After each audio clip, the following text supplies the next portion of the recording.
بسم اللہ الرحمن الرحیم۔ الصلاۃ والسلام علیکہ یا رسول اللہ وعلی آلکہ و اصحابکہ یا حبیب اللہ۔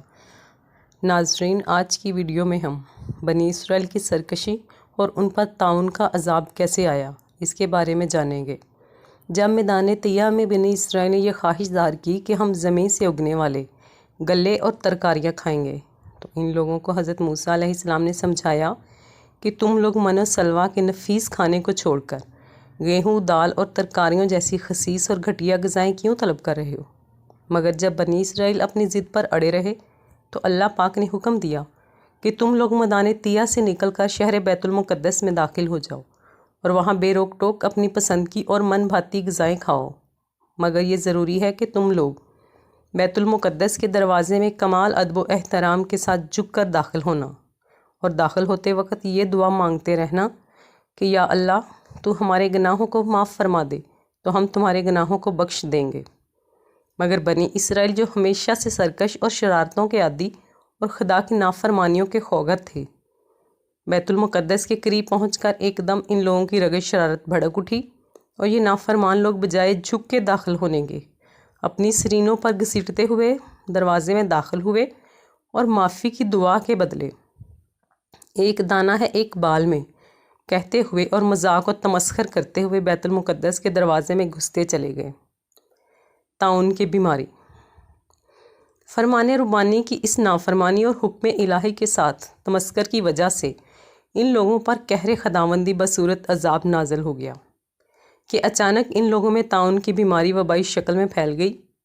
اور گھنٹہ بھر میں 70,000 بنی اسرائیل درد و کرب سے مچھلی کی طرح تڑپ تڑپ کر مر گئے۔ اب یہاں ایک غور طلب بات یہ ہے کہ کیا نافرمانی اور تکبر کرنے پر صرف بنی اسرائیل کو ہی سزا مل سکتی ہے؟ جو کچھ آج کے دور میں دبئی میں ہوا، ہم مسلمان کچھ عبرت حاصل نہیں کریں گے؟ ایسا خطہ جس نے اپنی گود میں نبی پالے، وہاں پر مندر بنائے جا رہے ہیں، کیا اب بھی ہمیں توبہ استغفار نہیں کرنی چاہیے؟ طاعون کیا ہے؟ یہ ایک مہلک وبائی بیماری ہے جس کو ڈاکٹر پلیگ کہتے ہیں۔ اس بیماری میں گردن اور بغلوں اور کنجران میں آم کی گٹھلی کے برابر گلٹیاں نکل آتی ہیں، جن میں بے پناہ درد اور ناقابل برداشت سوزش ہوتی ہے، اور شدید بخار چڑھ جاتا ہے، اور آنکھیں سرخ ہو جاتی ہیں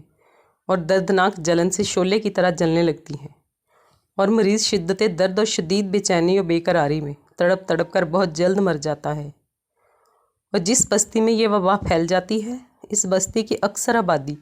موت کے گھاٹ اتر جاتی ہے، اور ہر طرف ویرانی اور خوف و ہراس کا دور دورہ پھیل جاتا ہے۔ اللہ پاک نے بنی اسرائیل کے اس واقعے کا ذکر فرماتے ہوئے قرآن مجید میں ارشاد فرمایا، اور جب ہم نے فرمایا اس بستی میں جاؤ، پھر اس میں جہاں چاہو بے روک ٹوک کھاؤ، اور دروازے میں سجدہ کرتے ہوئے اور کہو ہمارے گناہ معاف ہوں، ہم تمہاری خطائیں بخش دیں گے، اور قریب ہے کہ نیکی والوں کو اور زیادہ دیں، تو ظالموں نے اور بات بدل دی جو فرمائی گئی تھی۔ اس کے سوا تو ہم نے آسمان سے ان پر عذاب اتار دیا ان کی بے حکمی کا۔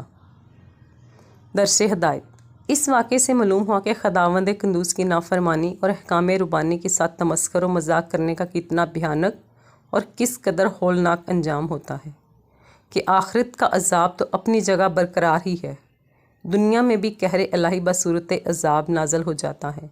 جس سے لوگ ہلاک ہو کر فنا کے گھاٹ اتر جاتے ہیں اور بستیاں ویران ہو جاتی ہیں، معاذ اللہ۔ طاعون کی بیماری میں شہادت۔ طاعون بنی اسرائیل کے حق میں عذاب تھا، مگر اس خیر الامم یعنی خاتم النبیین صلی اللہ علیہ وسلم کی امت کے حق میں یہ بیماری رحمت ہے، کیونکہ حدیث شریف میں آیا ہے کہ طاعون کی بیماری میں مرنے والا شہید ہوتا ہے۔ مسئلہ یہ ہے کہ جس بستی میں طاعون کی وبا پھیلی ہو وہاں جانا نہیں چاہیے، اور اگر اپنی بستی میں وبا آ جائے تو بستی چھوڑ کر دوسری جگہ بھاگنا نہیں چاہیے، بلکہ طاعون کی وبا میں اپنی بستی ہی کے اندر خدا پر توکل کر کے صبر کے ساتھ رہنا چاہیے۔ اگر اس بیماری میں مر گیا تو شہید ہوگا، اور طاعون کے ڈر سے بستی چھوڑ کر بھاگنے والے پر اتنا بڑا گناہ ہوتا ہے جتنا کہ جہاد کے دن میدان چھوڑ کر بھاگنے والوں پر گناہ ہوتا ہے۔